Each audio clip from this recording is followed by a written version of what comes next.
warahmatullahi wabarakatuh. Waalaikumsalam warahmatullahi wabarakatuh. Bismillahirrahmanirrahim. Alhamdulillahirabbil alamin. Yang saya hormati Bapak Ibu SD Songkok, yang saya hormati Ibu Edi Badri Musta'ana. Marilah pertama-tama kita menjadikan puji syukur atas kehadirat Allah Subhanahu wa Ta'ala, Tuhan Yang Maha Esa, yang telah melimpahkan rahmat dan hidayahnya kepada kita semua, sehingga pada kesempatan kali ini kita bisa duduk bareng bersama dalam kegiatan belajar bareng bersama SD Songkok di SD kita ini. Sholawat dan salam tak lupa selalu kita junjungkan kepada Nabi kita Muhammad Sallallahu Alaihi Wasallam. Semoga kita bisa mentauladani beliau dalam mengarungi kehidupan dunia ini, dan mudah-mudahan nanti kita bisa mendapatkan syafaatnya di yaumul akhir. Amin. Selanjutnya di sini pada kegiatan kali ini kita akan mendengarkan atau belajar bareng yang akan disampaikan oleh Bu Rizky Dwi Kurniawati, yang kita tahu bahwa beliau adalah guru penggerak angkatan 7, yang di mana kali ini beliau akan berbagi aksi nyata. Untuk kali ini beliau akan menyampaikan tentang disiplin positif. Jadi apa-apa yang nanti beliau sampaikan mudah-mudahan bisa kita mengambil pelajaran. Untuk selanjutnya kegiatan seperti ini insya Allah akan kita laksanakan sebulan sekali. Jadi selain menyampaikan salah satu yang sudah tahu pengetahuan baru, bisa menyampaikan, memaparkan, kita juga bisa berdiskusi dalam wadah komunitas belajar bareng. Oke. Nah, jadi setelah pembelajaran kita bisa berkumpul bareng, berdiskusi tentang pembelajaran, bisa berbagi pengetahuan, berbagi pengalaman, atau sharing kegiatan yang tadi pas kita belajar mengajar ada kendala atau ada hal-hal positif apa yang bisa kita bagi agar kita bisa adaptasi di kelasnya masing-masing, dan tentunya mudah-mudahan bisa bermanfaat bagi murid-murid kita. Amin. Kiranya hanya itu yang bisa saya sampaikan. Untuk selanjutnya kepada Ibu Rizky Dwi Kurniawati SPD, saya persilahkan.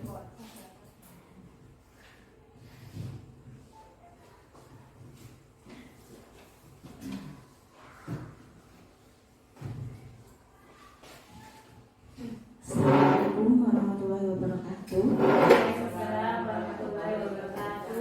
Saya ucapkan terima kasih kepada Bapak Ibu guru yang telah bersedia hadir pada siang hari ini untuk mendengarkan sedikit materi dari saya, yaitu budaya positif yang ada di sekolah kita.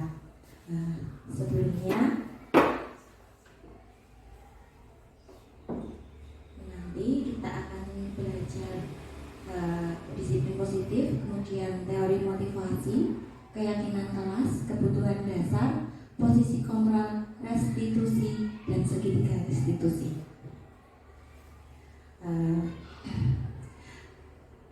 Nah, ini sebelumnya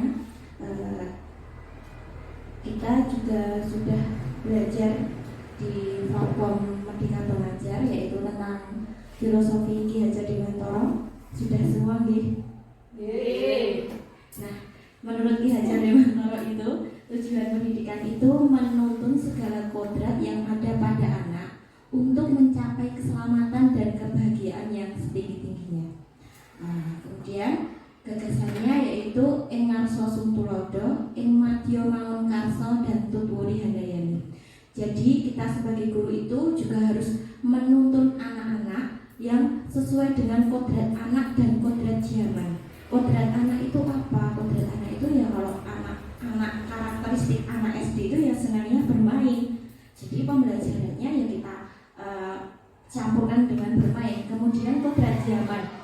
tuntunlah anak itu sesuai dengan zamannya anak, bukan zamannya kita. Kalau zamannya kita kan mereka sudah ketinggalan.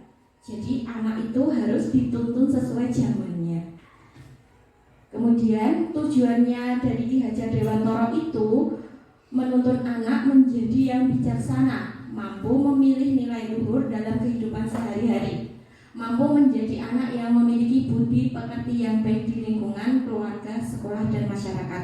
Seperti semboyan kita saat ini, yaitu dengan profil pelajar Pancasila. Jadi menurut Ki Hajar Dewantara itu anak-anak yang mampu mempunyai budi pekerti. Kemudian untuk mencapai hal tersebut, guru juga harus punya nilai-nilai. Yang pertama, mandiri, kolaboratif, reflektif, inovatif, dan yang terakhir itu berpihak pada murid. Itu yang paling penting. Kita dalam pembelajaran itu harus berpihak pada murid. Selanjutnya, peran kita apa tuh sebagai pendidik itu? Yang pertama, menumbuhkan profil pelajar Pancasila. Kemudian sebagai agen transformasi pendidikan, menuntun anak sesuai kodrat alam dan kodrat zaman. Dan yang terakhir, pembelajaran yang berpihak dan berfokus pada anak. Nah, ini seorang guru itu juga harus mempunyai visi. Visi itu tidak hanya di sekolah, tapi harus visi menurut pribadi. Kita itu juga harus punya visi. Anak seperti saya, anak kelas 3 itu harus bagaimana toh? Pengen saya itu bagaimana? Oh, yang bisa menghargai diri sendiri. Oh, yang bisa menghargai orang lain. Oh, yang bisa mendapatkan nilai maksimal dalam semua pembelajaran. Nah, itu visi saya murid di masa depan. Saya mempunyai angan-angan di masa depan itu, kalau SD Sopo itu muridnya dapat menggunakan teknologi yang tepat guna. Kemudian murid mempunyai karakter profil pelajar Pancasila. Kemudian berbudaya. Yang keempat, murid mempunyai budi pekerti dengan menerapkan 5S: senyum, sapa, salam, sopan, dan santun. Kemudian belajar sesuai dengan bakat dan minatnya. Nah, dalam pembuatan visi tersebut ada suatu pendekatan yang namanya apresiasi bagian. Melalui tahapan tersebut akan muncul budaya-budaya positif yang akan membuat siswa nyaman dan aman ketika pembelajaran. Nah, ketika anak-anak itu sudah nyaman dalam sekolah, mereka mesti bilang begini, aku pinginnya ketemu bu guru lagi. Nah, itu sudah termasuk indikasi nyaman. Wah, aku seorang sekolah ketemu Bu Tini, mau dipangku Bu Tini. Nah, itu sudah nyaman sekali anaknya. Kemudian ketika anak sudah nyaman, maka akan menumbuhkan karakter positif seperti profil pelajar Pancasila. Karena kan tujuan kita itu menumbuhkan profil pelajar Pancasila. Nah, itu tadi pengantarnya. Nah, sekarang kita masuk ke topik utama, yaitu disiplin positif. Nah, kata disiplin biasanya kita mengartikan dengan kata tata tertib. Ya, betul Ibu. Tata tertib harus biasanya dengan kata hukuman.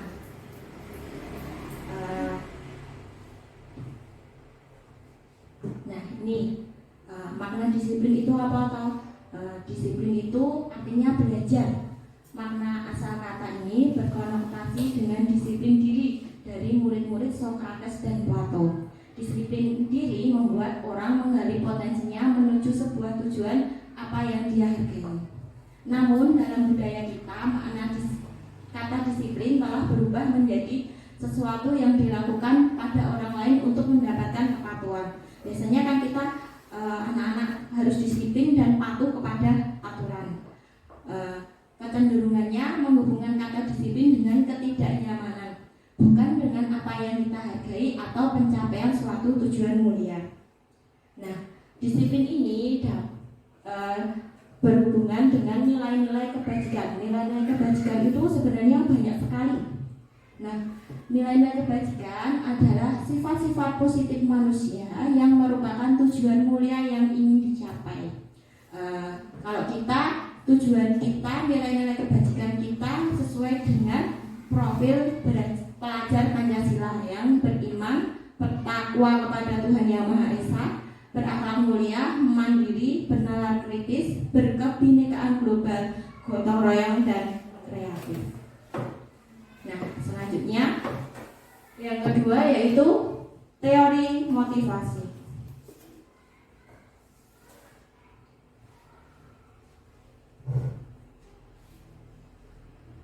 Nah, ini teori motivasi perilaku manusia. Yang pertama, untuk menghindari kenyamanan atau hukuman. Contohnya begini, itu faktornya eksternal. Aku kudu nggawa buku, ndakne diseneni Bu Kiki. Itu sudah termasuk untuk menghindari ketidaknyamanan. Kemudian yang kedua, motivasinya untuk mendapatkan imbalan atau pujian. Aku mangkat esok benti alam buwening. Nah, itu untuk mendapatkan pujian atau penghargaan. Kemudian yang ketiga, untuk menghargai diri sendiri. Itu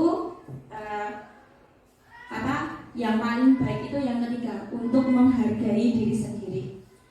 Jadi seorang disiplin itu karena dirinya sendiri, karena bukan ingin mendapatkan pujian atau penghargaan.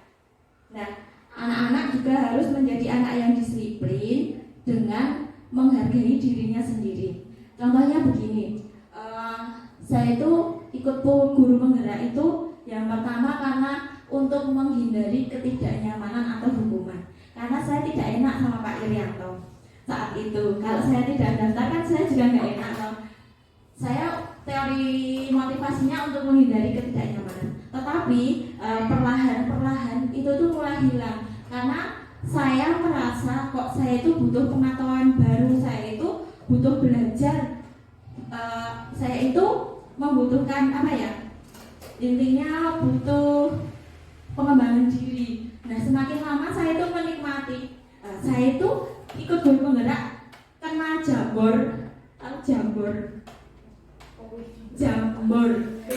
seperti aplikasi. Jadi nulis kotak-kotak itu jambor itu. Nah, itu tuh di guru penggerak. Sebelumnya saya nggak kenal stiker note atau apa itu, saya juga nggak kenal itu. Nah, di guru penggerak itu mereka menggunakan seperti itu. Jadi ya sedikit demi sedikit terupdate lah teknologinya gitu.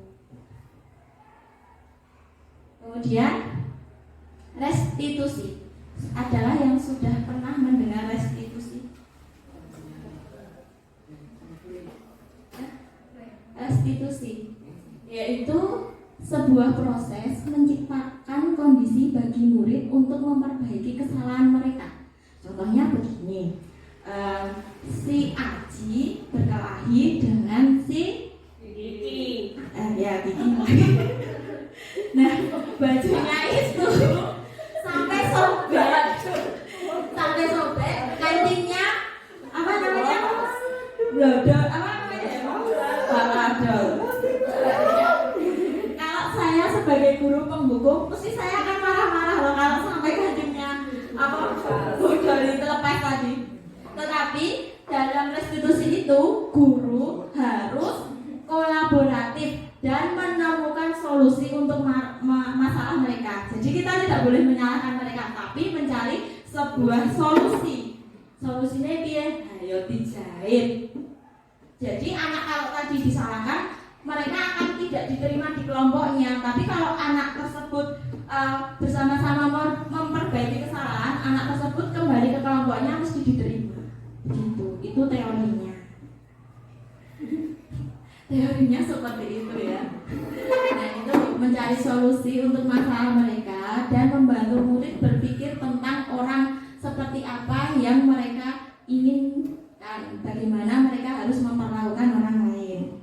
Nah, ciri-cirinya restitusi ini yang pertama bukan untuk untuk menebus kesalahan, namun untuk belajar dari kesalahan. Yang kedua, memperbaiki hubungan. Yang ketiga, tawaran bukan paksaan. Yang keempat, restitusi menuntun anak untuk melihat ke dalam diri. Yang kelima, restitusi mencari kebutuhan dasar yang mendasari tindakan. Yang keenam, restitusi diri adalah cara yang paling baik. Yang ketujuh, restitusi fokus pada karakter bukan tindakan. Yang kedelapan, restitusi fokus pada solusi. Yang kesembilan, restitusi mengembalikan murid yang berbuat salah pada kelompoknya. Nah, apa sih perbedaan hukuman dan konsekuensi? Kita sering pakai yang mana? Kira-kira pakai yang mana? Hukuman atau konsekuensi? Nah, kalau hukuman itu sesuatu yang menyakitkan si anak, sakit fisik maupun hati untuk jangka panjang. Anak akan membenci kedisiplinan. Kemudian hukuman itu berupa paksaan, dorongan anak untuk menyakiti diri sendiri, konsep diri yang buruk, anak belajar untuk menyembunyikan kesalahan. Kemudian yang terakhir, marah, rasa bersalah, dipermalukan, merasa tak dihargai. Seperti contohnya, saya menghukum Adin membersihkan kamar mandi, itu akan terngiang-ngiang sampai dia dewasa. Aku dia tahu ya dihukum sama Bu Kiki. Mesti seperti itu kalau hukuman. Tapi kalau konsekuensi itu disetujui bersama, ya. Jadi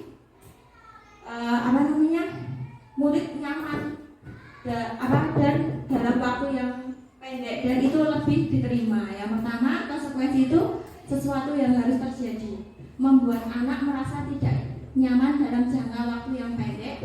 Anak menghargai disiplin, ada stimulus dan tanggapan, mendorong anak agar mudah menyesuaikan diri, konsep diri yang baik, anak belajar untuk mematuhi peraturan, kehilangan hak, dibuat tidak nyaman, diasingkan untuk sementara. Jadi seperti kalau kita membuat kesepakatan kelas, jika tidak mengerjakan PR maka mengerjakan 2 kali, itu namanya konsekuensi.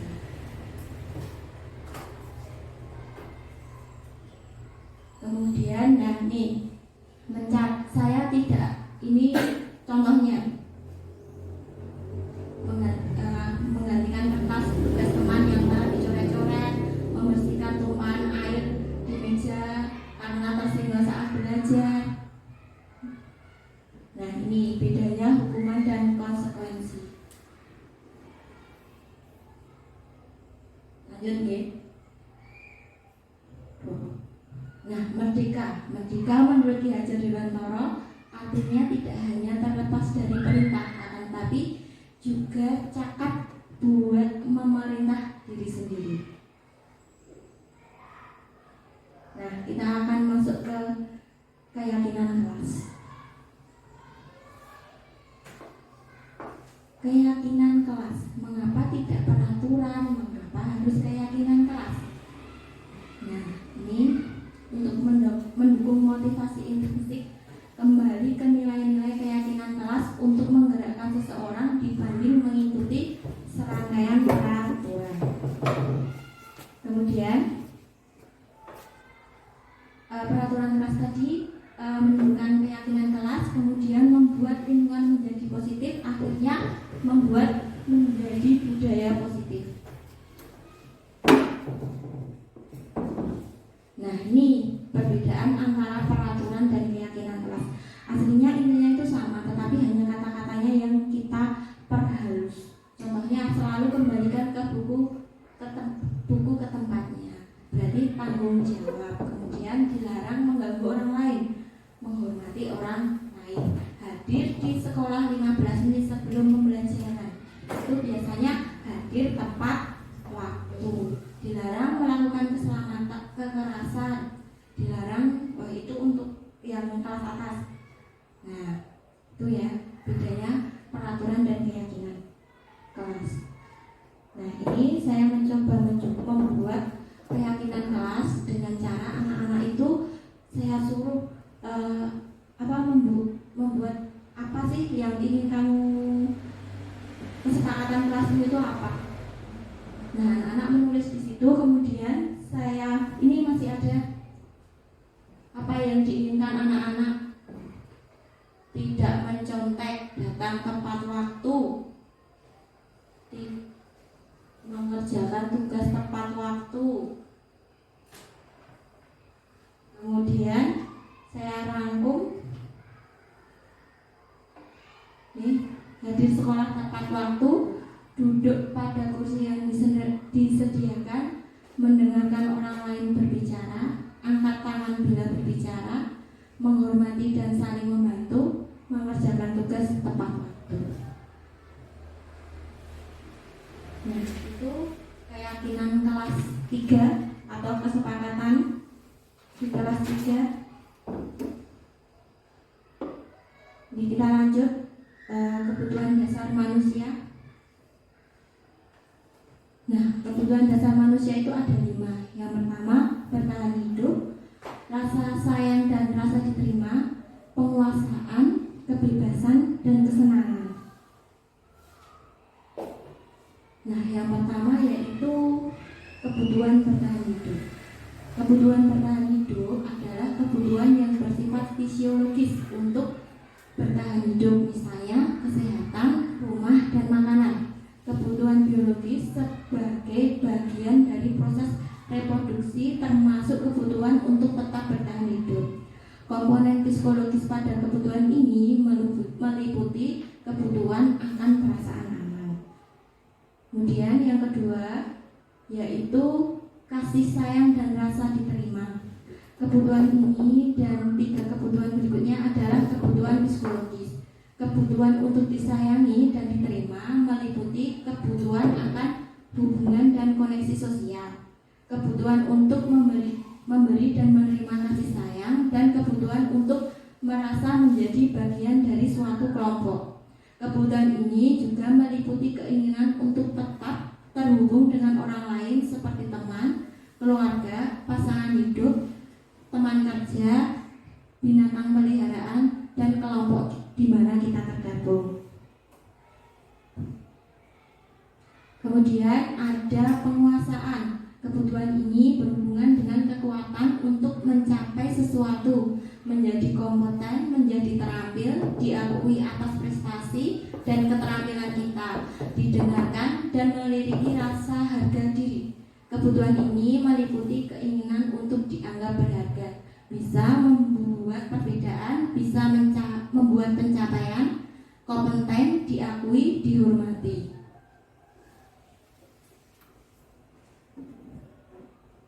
Kemudian kebebasan. Kebutuhan untuk bebas adalah kebutuhan akan kemandirian, otonomi, memiliki pilihan, dan mampu mengendalikan arah hidup seseorang. Anak-anak dengan kebutuhan kebebasan yang tinggi menginginkan pilihan. Mereka perlu banyak bergerak, suka mencoba-coba, tidak terlalu berpengaruh orang lain, dan senang mencoba hal baru. Kemudian yang terakhir, kesenangan. Kebutuhan akan kesenangan adalah kebutuhan untuk mencari kesenangan, bermain, dan tertawa. Bayangkan hidup tanpa kenikmatan apapun, betapa menyedihkan. Lanjut ya. Nah, ini posisi kontrol guru. Nah, saya sebelum mempelajari modul ini, posisi kontrol saya yaitu sebagai penghukum dan pembuat merasa bersalah. Tetapi setelah mempelajari modul ini, ternyata saya salah. Harusnya ada posisi yang lebih baik lagi, yaitu sebagai manajer. Yuk kita lihat ya. Nah, yang pertama yaitu penghukum. Seorang penghukum biasanya menggunakan hukuman fisik dan verbal. Hukuman fisik itu bukan fisik ya, ini posisinya. Ya polisi wek di tabrek. Itu namanya hukuman fisik ya, verbal diomong dengan kata-kata. Nah, guru biasanya mematuhi aturan saya atau awas dengan cara menunjuk-nunjuk. Kamu selalu saja salah, selalu, pasti selalu, yang terakhir selesai. Guru seperti ini biasanya percaya hanya ada satu cara agar pembelajaran bisa berhasil dengan cara dia. Tapi hasilnya dengan guru penghukum tersebut, murid marah dan memendam atau bersifat agresif. Kemudian yang kedua, pembuat merasa bersalah. Pada posisi ini, guru akan bersuara lembut. Ibu sangat kecewa sekali dengan kamu. Beberapa kali Bapak harus beritahu kamu ya. Bagaimana coba kalau orang tua kamu tahu kamu berbuat begini? Nah, di posisi murid ini akan memiliki penilaian diri yang buruk tentang mereka. Murid merasa tidak berharga dan malah mengecewakan orang-orang yang mereka sayangi. Hasilnya, murid akan merasa bersalah telah mengecewakan ibu atau bapak gurunya. Murid akan merasa menjadi orang yang gagal, tidak sanggup membantu orang lain. Kemudian menjadi teman. Nah, ini juga sering dilakukan guru menjadi teman. Guru pada posisi ini tidak akan menyakiti murid, namun akan tetap berupaya mengontrol murid melalui persuasi. Ayo bantulah demi Bapak ya. Ayo ingat, tidak bantuan Bapak selama ini. Ya sudah, kali ini tak apa-apa, nanti Bu Guru bantu bereskan. Nah, hasilnya murid akan merasa senang dan akrab dengan guru. Tetapi ada dampak negatifnya, murid akan terbiasa dengan bantuan guru. Kalau tidak dibantu juga akan merasa kecewa. Kemudian menjadi memantau atau mengawasi. Pada saat kita mengawasi, kita bertanggung jawab atas perilaku yang kita awasi. Kata-katanya biasanya peraturannya apa? Apa yang telah kamu lakukan? Sanksi apa dan konsekuensinya? Nah, seorang pemantau sangat mengandalkan perhitungan catatan. Telatnya sudah 15 menit, padahal maksudnya harus pukul 7 tepat. Nah, itu catatannya. Posisi ini berawal dari teori stimulus dan respon yang menunjukkan tanggung jawab guru dan mengontrol murid. Hasilnya, murid akan memahami konsekuensi yang dijalankan karena telah melanggar aturan sekolah.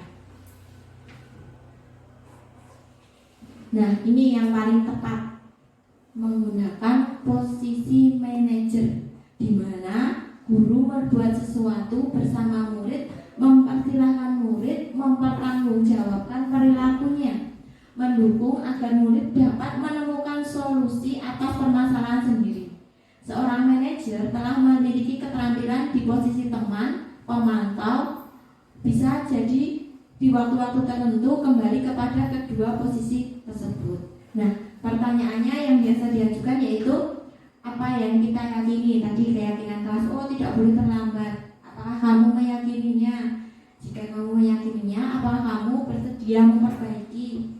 Jika kamu memperbaiki, hal ini menunjukkan apa tentang dirimu? Terus apa rencana kamu untuk memperbaiki? Nah, berikutnya ada sebuah video.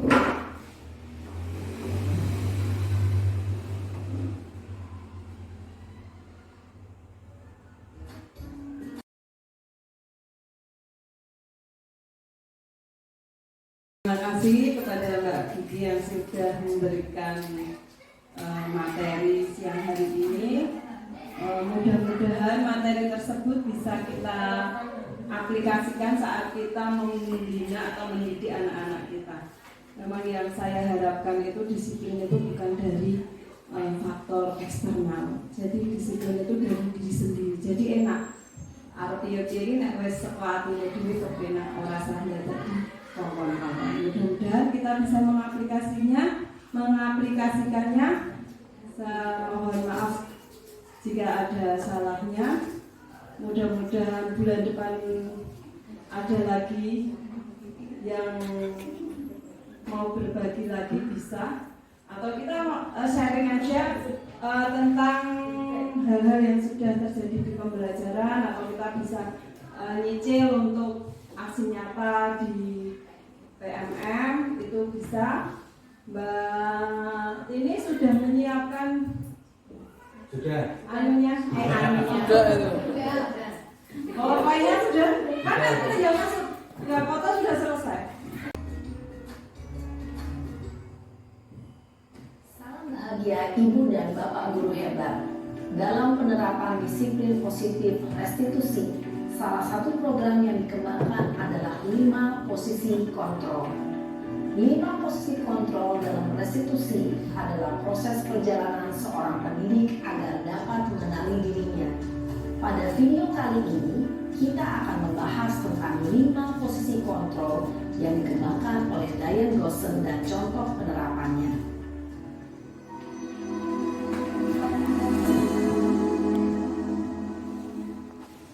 5 kontrol itu adalah 1. Posisi penghukum.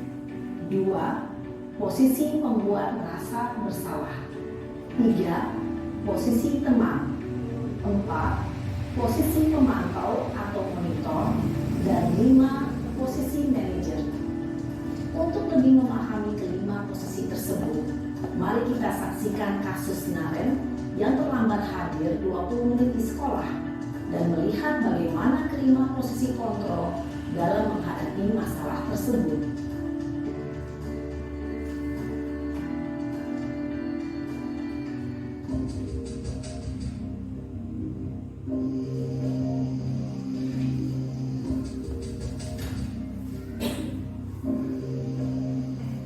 Naren! Sini kamu! Selamat pagi, Bu. Selalu terlambat. Kamu deh, pasti terlambat. Maaf, Bu. Saya Apa? Apa coba? Alasan kamu apa lagi? eh, Kapan sih kamu tidak terlambat? Malas sekali ya kamu jadi anak. saya Dasar pemalas. Gak kapok-kapok sih kamu. Sudah berapa kali terlambat? Sana, kamu keliling lapangan basket 2 kali. kenapa saya harus keliling lapangan basket, Bu? Kenapa? Kamu melawan ibu? Berani-beraninya jawab. Sudah terlambat, masih berani jawab pula. Sekarang, keliling lapangan basket 5 kali sekalian. Biar kapok. Cepat. Pergi sana ke lapangan basket. Posisi penghukum biasanya berbicara dengan nada tinggi, menghardik, menunjuk-nunjuk, menyakiti, dan menyindir. Hukuman bisa berupa fisik maupun psikis. Ibu dan Bapak Guru hebat, dampak yang terjadi pada murid ketika guru berada pada posisi penghukum adalah murid cenderung akan memberontak, bahkan menyimpan dendam.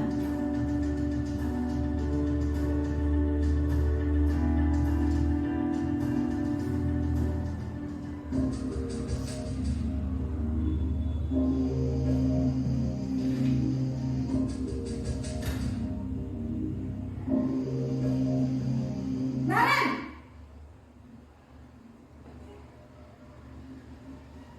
Selamat pagi, Bu. Naren. Kamu kenapa terlambat lagi, nak? Ya Tuhan, Naren. Kamu senang ya bikin ibu susah ya? Kalau kamu terlambat lagi, nanti ibu yang ditegur bapak kepala sekolah, nak. Disangka ibu tidak bisa membina kamu. Duh, gimana ini? Maaf, Bu. Duh, Gusti Naren. Kamu suka ya kalau ibu ditegur bapak kepala sekolah? Terus, sekarang ibu harus tulis apa ini di buku absen? Ini kamu sudah sering terlambat loh. Ibu harus apa coba? Maaf, Bu.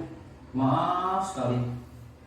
Ya sudah, lain kali jangan bikin ibu susah lagi anak ya.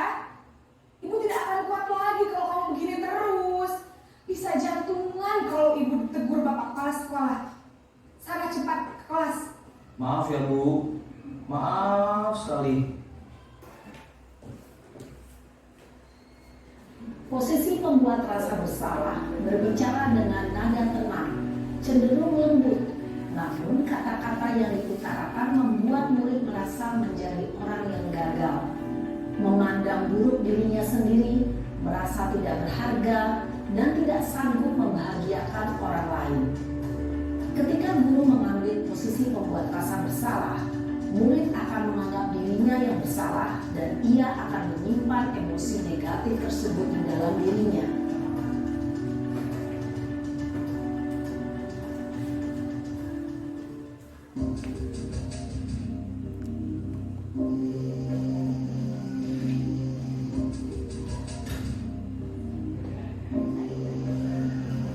Naren,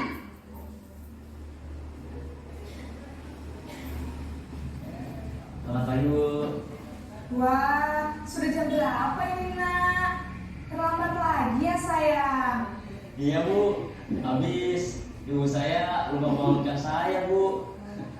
Kamu malah menyalahkan ibu kamu. Kamu bukannya anak yang larinya paling kencang. Kok terlambat sih? Iya Bu, saya memang terlambat bangun tadi. Jadi biarpun saya lari kencang, tetap gak kekejar Bu. Ya sudah sana, nanti lain kali larinya lebih kencang lagi ya. Biar gak terlambat lagi. Bikin seneng ibu, demi ibu. Bisa kan? Bisa lah Bu. Ya sudah sana masuk kelas. Ibu beresin urusan absen kamu. Kamu ini ada-ada saja. Dalam posisi teman, guru berbicara dengan nada suara ramah, akrab, cenderung bersenda gurau untuk menjaga suasana tetap santai. Murid akan merasa senang, aman, dan akrab dengan guru.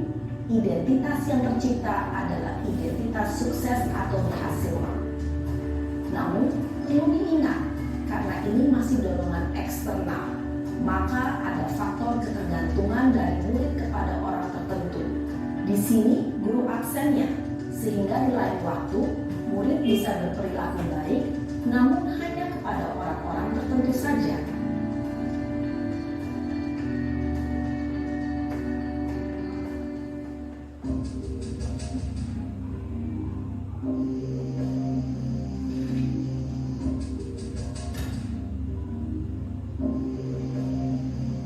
Naren!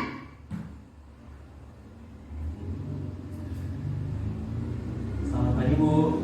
Naren, apa peraturan sekolah kita tentang jam berapa kita harus masuk sekolah, nak? Kita harus di sekolah jam 7 Bu. Iya betul, sekarang sudah jam 7.20. Naren sudah tahu konsekuensinya jika terlambat hadir. Paham Bu. Saya harus tinggal kelas pas jam istirahat selama 20 menit. Iya benar, konsekuensinya demikian.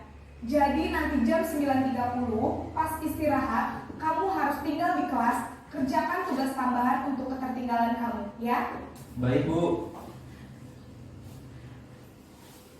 Posisi pemantau mengandalkan penghitungan atau data untuk mengontrol murid. Guru mengarahkan murid berdasarkan peraturan dan konsekuensi. Seorang pemantau menunjukkan bahasa tubuh dan ekspresi wajah yang datar dan cenderung formal.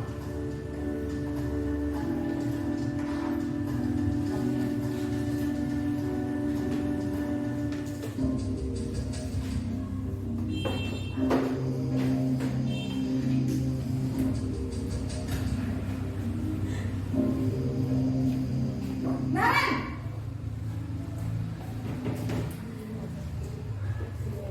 Selamat pagi Bu. Selamat pagi Naren. Maaf Bu, saya terlambat. Iya, sekolah masuknya jam 7, sekarang sudah jam 7.20. Jadi sekarang bagaimana ini Naren? Maaf Bu, saya lupa setel alarm saya semalam. Baiklah, menurut kamu, keyakinan sekolah yang mana yang perlu kamu tingkatkan? Menghargai diri sendiri dan orang lain mungkin ya Bu. Setuju. Jadi, apakah Naren meyakini prinsip saling menghormati tersebut? Iya Bu, saya meyakininya. Apakah Naren bersedia memperbaiki masalah keterlambatan ini? Bersedia Bu. Bagaimana kamu akan perbaiki masalah keterlambatan ini? Saya akan coba untuk tidak lupa menyetel alarm saya Bu. Baik, Kalau Naren lupa menyetel alarm di rumah, ada orang yang kira-kira bisa bantu mengingatkan tidak? Ada Bu, kakak saya, Kak Emma. Ada lagi selain Kak Emma? Selain Kak Emma, ada ibu saya. Baik, jadi yang mengingatkan Naren adalah Kak Emma dan ibu kamu ya? Kira-kira akan mulai setel alarm kapan nih Naren? Setelah pulang sekolah, akan segera saya lakukan. Baik, jadi Naren akan setel alarm untuk bangun besok pagi dan akan diingatkan oleh kakak dan ibunda Naren ya. Ada lagi yang mungkin perlu dilakukan Naren agar tidak terlambat bangun lagi. Tidak ada Bu. Baik Naren, terima kasih untuk kerjasama kamu. Sekarang kamu perlu kembali ke kelas untuk belajar. Baik Bu, terima kasih. Posisi manajer adalah posisi kontrol yang disarankan untuk membimbing murid memiliki sikap disiplin yang positif, yaitu murid yang mandiri, bertanggung jawab, dan dapat memecahkan masalah. Tujuan dari posisi ini adalah agar murid dapat berefleksi atas tindakannya. Guru akan dengan tulus memberikan pertanyaan-pertanyaan bermakna, sehingga membuat murid dapat belajar dari kesalahannya dan mencari sebuah solusi untuk menyelesaikannya. Ibu dan Bapak guru hebat, setelah mengamati adegan kelima posisi kontrol tadi, kira-kira posisi mana yang paling ideal? Posisi mana yang dapat menunjang motivasi intrinsik murid? Ya, tentu posisi manajer. Posisi ini memang posisi ideal yang ingin dituju setiap pendidik. Pada posisi inilah, guru dapat menerapkan disiplin positif yang berpihak pada murid, yang memerdekakan murid. Perjalanan seorang pendidik tentunya tidak mudah untuk sampai pada posisi seorang manajer. Namun, tujuan kita pasti, yaitu menciptakan murid-murid yang mandiri, merdeka, dan bertanggung jawab. Semoga penggambaran 5 posisi kontrol yang telah diperlihatkan ini dapat menjadi ajang refleksi bagi kita semua, agar dapat terus mengasah dan menerapkan disiplin positif yang memerdekakan murid. Mari terus berlatih dan bersemangat. Selamat menerapkan. Nah, itu tadi 5 posisi kontrol. Nah, seperti ini: penghukum, pembuat orang bersalah, teman, pemantau, dan manajer. Nah, kalau identitas gagal itu sebagai penghukum dan pembuat orang merasa bersalah. Kemudian identitasnya berhasil atau sukses itu teman dan pemantau. Kalau berhasil sukses menghargai diri sendiri itu dari manajer.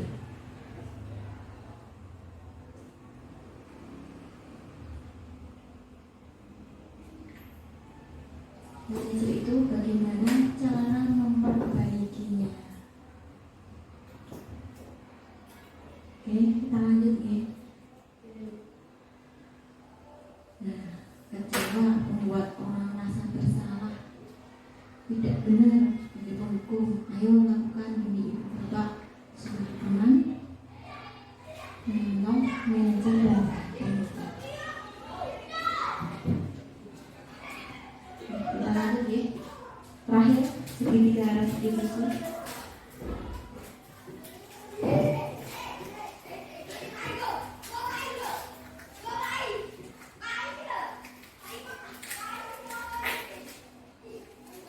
Nah, ini keyakinan atas segitiga restitusi.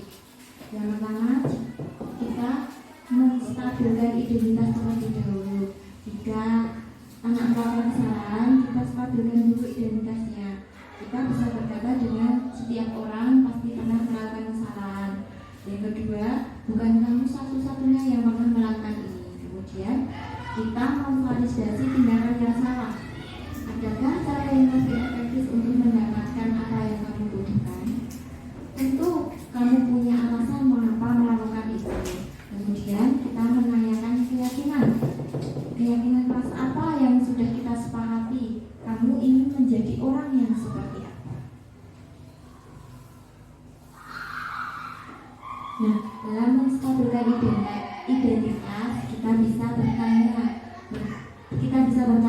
tentang mengatakan berbuat salah itu tidak apa-apa. Tidak ada manusia yang sempurna. Saya juga pernah melakukan kesalahan itu. Kita bisa menyelesaikan kesalahan ini. Bapak Ibu tidak tertarik mencari siapa yang salah, tetapi Bapak Ibu ingin mencari solusi dari permasalahan ini. Kamu berhak merasa begitu. Apakah kamu sedang menjadi teman yang baik buat dirimu sendiri?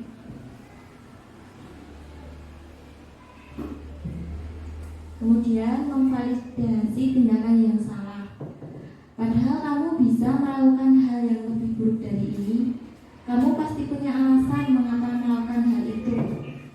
Kamu patut bangga pada dirimu sendiri karena kamu telah melindungi sesuatu yang penting buatmu. Kamu boleh mempertahankan sikap itu, tetapi kamu harus menambah sikap yang baru.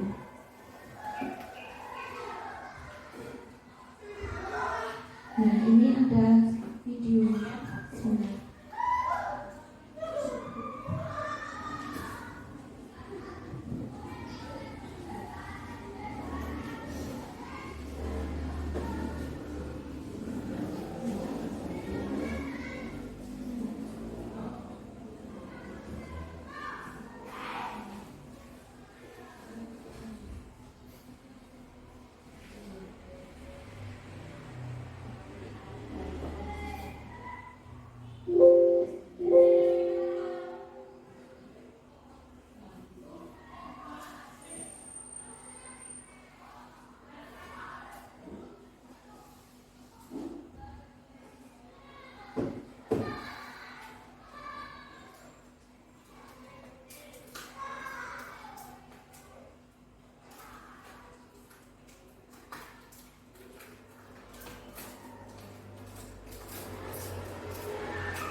Salam dan bahagia Ibu dan Bapak guru hebat.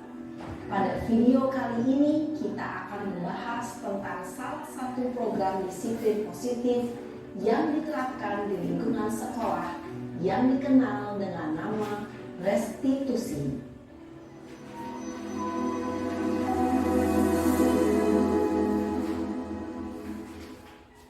Restitusi dikembangkan oleh pakar pendidikan Diane Gosson, berlandaskan pada teori kontrol Dr. William Glasser. Segitiga restitusi adalah suatu proses dialog yang dijalankan oleh guru atau orang tua agar dapat menghasilkan murid yang mandiri dan bertanggung jawab. Pada saat guru di posisi manajer, aspek yang dikembangkan pada murid adalah motivasi intrinsik, sehingga penanaman nilai-nilai kebajikan dapat tumbuh dan berkembang menjadi suatu kebiasaan positif yang akhirnya membentuk karakter murid. Proses dialog ini terdiri dari 3 langkah yang digambarkan pada ketiga sisi pada segitiga restitusi. Sisi pertama adalah menstabilkan identitas. Sisi yang kedua adalah validasi tindakan yang salah. Dan sisi yang ketiga adalah menanyakan keyakinan. Ibu dan Bapak guru, berikut ini akan menunjukkan bagaimana seorang guru berada dalam posisi manajer menggunakan penerapan segitiga restitusi.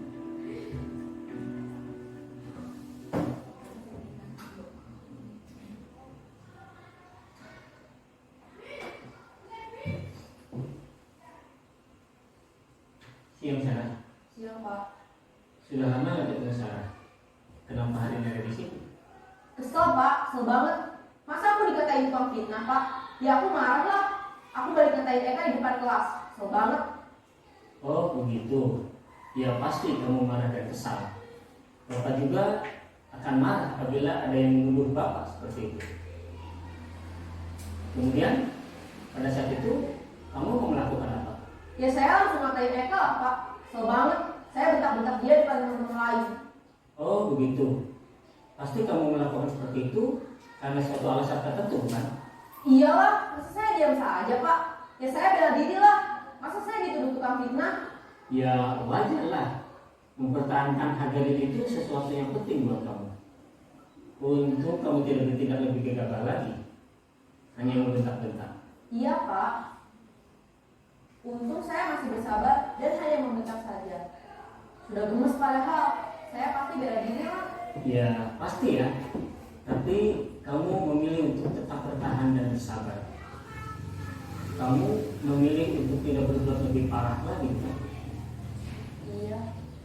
Nah, sekarang coba kita lihat lagi tindakan kamu yang bentak-bentak Eka di kelas. Tindakan kamu itu kira-kira sesuai dengan keyakinan kelas atau prinsip kamu tidak? Enggak lah Pak. Capek Pak jadi pemarah. Jadi keyakinan atau prinsip mana yang kurang sesuai dengan keinginan kamu? Ya, saya sebenarnya sangat menghargai orang lain. Mungkin saat itu saya menjadi emosi, jadi tidak menunjukkan sikap itu. Kamu meyakini tidak? Menghargai orang lain itu penting buat kamu. Yakinlah Pak. Iya, setuju. Kita harus saling menghargai. Namun, ada juga keyakinan yang kita sepakati yang perlu kita jalankan apabila kita sedang marah, bukan? Ya, saya bisa lebih proaktif, mulai dengan diri sendiri. Saya bisa jadi lebih bersabar, mengambil waktu jeda untuk berpikir mau apa selanjutnya. Kira-kira kamu bersedia memperbaiki masalah ini tidak? Bersedia Pak. Kalau kamu memperbaiki masalah ini, kamu akan menjadi orang seperti apa? Saya akan menjadi orang yang bertanggung jawab kali ya Pak. Dan senantiasa proaktif. Iya, menurut kamu bagaimana rasanya menjadi orang seperti itu? Ya nyaman lah, bangga bisa bersabar dan menahan diri. Baiklah kalau begitu. Yuk kita pikirkan bagaimana memperbaiki masalah ini.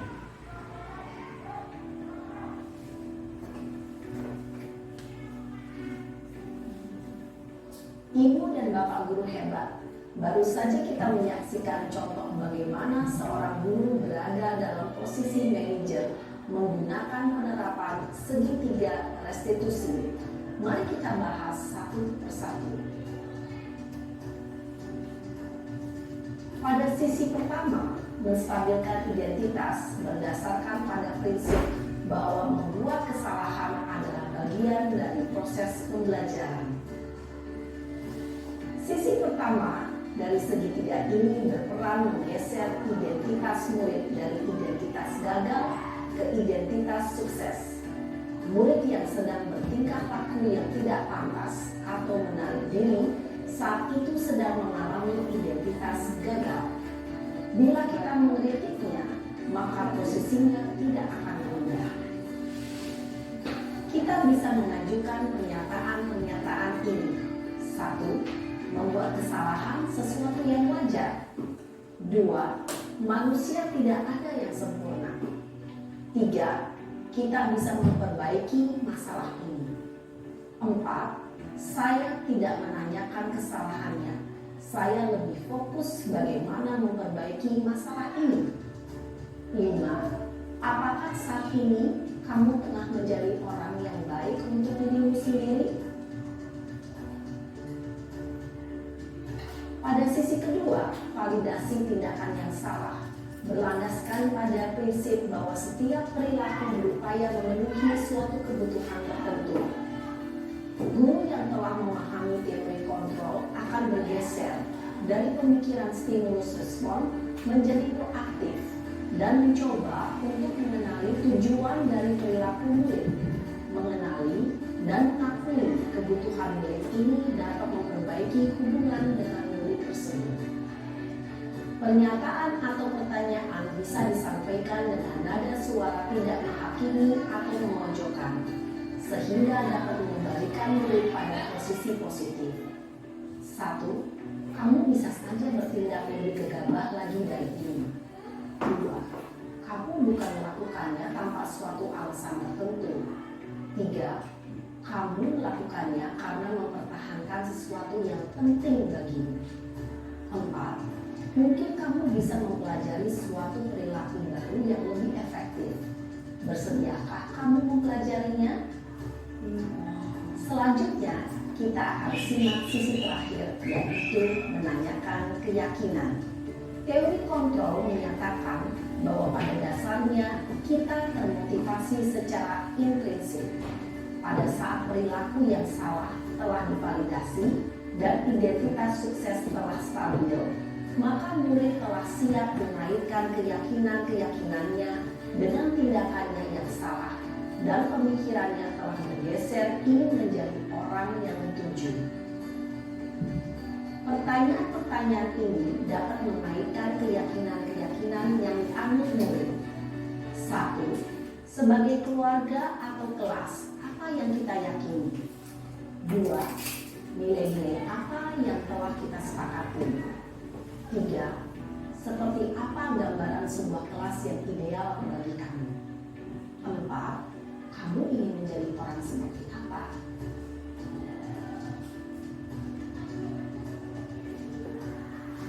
Dalam menerapkan segitiga restitusi, perlu diperhatikan beberapa hal, yaitu 1. Perilaku yang salah perlu dikaitkan dengan nilai-nilai atau keyakinan-keyakinan yang telah disepakati atau dituju. 2. Kesediaan orang yang melakukan kesalahan untuk memperbaiki masalah. 3. Pemecahan masalah sebisa mungkin relevan atau memiliki hubungan dengan masalah yang ada. 4. Usaha. Perlu adanya suatu usaha perbaikan dari pihak yang berbuat kesalahan. 5. Waktu. Perlu didedikasikan waktu dari pihak yang berbuat kesalahan. Tanyakan kapan akan mulai dilakukan usaha untuk memperbaiki masalah. Dengan memahami struktur penerapan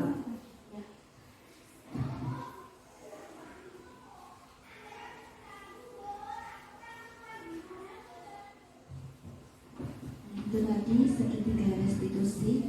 Nah, jadi budaya positif itu ada teori kontrol, kemudian tadi sudah belajar makna disiplin, teori motivasi, nilai-nilai kebajikan atau kebaikan, kemudian ada posisi kontrol dan hukum, pembuat rasa bersalah, teman, pemantau dan manajer, kemudian ada segitiga restitusi dan 5 kebutuhan dasar manusia. Budaya positif di sekolah ini dapat tercapai bila kita adanya kolaborasi yang baik antara semua warga sekolah untuk mewujudkan budaya positif. Kemudian budaya positif ini dapat memberikan lingkungan belajar yang nyaman dan aman untuk murid. Budaya positif ini dapat mewujudkan profil pelajar Pancasila. Nah, kemudian dari saya ada kurang lebihnya saya mohon maaf. Terima kasih atas waktunya untuk saya. Wassalamualaikum warahmatullahi wabarakatuh.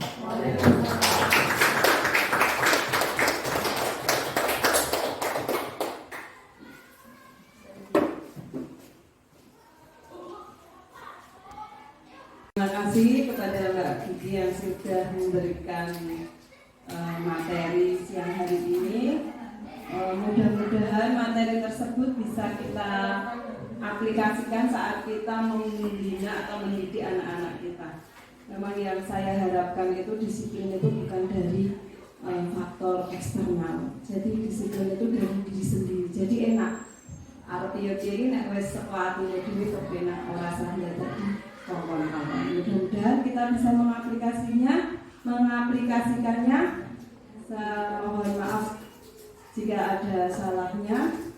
Mudah-mudahan bulan depan ada lagi yang mau berbagi lagi bisa, atau kita sharing aja tentang hal-hal yang sudah terjadi di pembelajaran, atau kita bisa nyicil untuk aksi nyata di PMM itu bisa.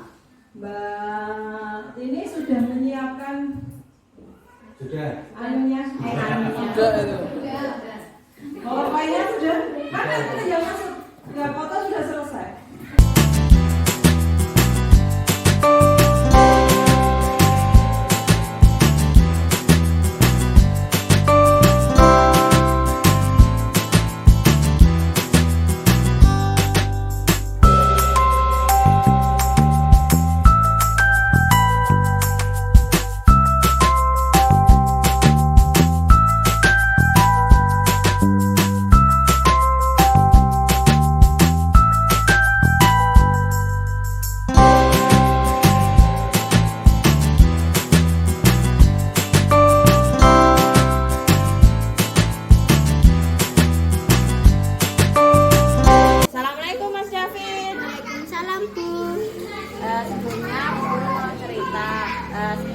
itu pasti melakukan kesalahan. Bahkan saya pun juga melakukan kesalahan. Bagi saya maupun siswa, melakukan kesalahan itu adalah hal yang wajar. Tetapi yang paling penting bagaimana kita belajar dari kesalahan. Sepertinya hari ini Mas Davin melakukan kesalahan ya? Iya, Bu. Emangnya kesalahan apa yang Mas Davin lakukan? Ini saya terlambat datang ke sekolah. Bagaimana perasaanmu ketika kamu terlambat? Saya merasa kecewa dan happy karena tertinggal pelajaran. Padahal pelajarannya matematika. Tentu saja kamu punya alasan kenapa kamu datang terlambat. Saya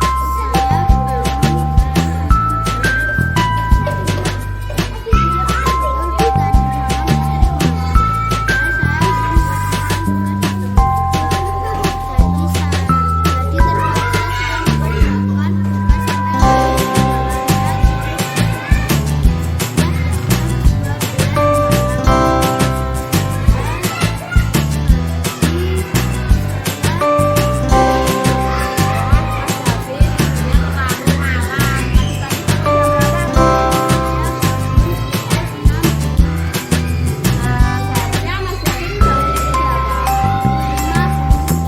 apa yang Mas Davin lakukan agar kejadian itu tidak terulang lagi?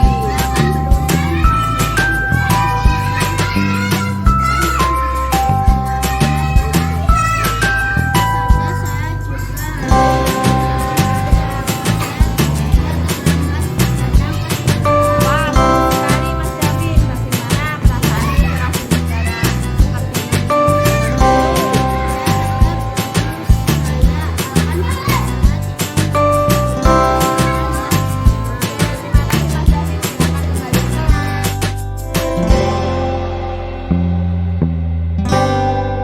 Kemarin kemana? Jauh banget.